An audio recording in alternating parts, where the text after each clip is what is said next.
ପିଲାମାନେ ଆଜି ଆମେ ଦେଖିବା ଏ ଯେଉଁ LTR ର ଏକ୍ଜାମ୍ ଦେଇଛନ୍ତି ଆର୍ଟ୍ସରେ କେତେ ମାର୍କ ଆମର ଯିବ ଲାଷ୍ଟ ସିଲେକ୍ସନ୍ ଆମେ କେତେ ମାର୍କ ଯିବା ଗୋଟେ ମେନ୍ ଆନାଲାଇସିସ୍ କରିବା ତା ଭିତରେ ଦେଖିବା ଆର୍ଟ୍ସରେ SC BC କେତେ ଯିବ UR କେତେ ଯିବ SC କେତେ ଯିବ ST କେତେ ଯିବ ଯଦି ପ୍ରିଭିୟସ୍ ଇୟରକୁ ପିଲାମାନେ ଆମେ ଦେଖୁଛନ୍ତି ଆମେ ତାହେଲେ ଏଠି ଜାଣିପାରିବା ଯେ ଆପଣଙ୍କର ପ୍ରାୟ UR କାଟାଗୋରୀ ଯେଉଁ ରହୁଛି UR କାଟାଗୋରୀର ପ୍ରାୟ ମୁଁ ଲାଗୁଛି ଆପଣଙ୍କୁ 103 ରୁ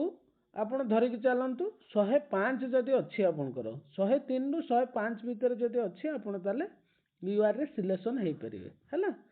ପିଲାମାନେ ପୁଣି ଦେଖିବା ଆମେ SC BC କେତେ ରହିବ ଏଇଥର SC BC ଆପଣ ଯଦି ଦେଖୁଛନ୍ତି SC and BC ସେଟା ଆପଣଙ୍କର ପିଲାମାନେ ଜାଣିଛନ୍ତି 5 ମାର୍କ କଟ୍ ଅଫ୍ କରନ୍ତୁ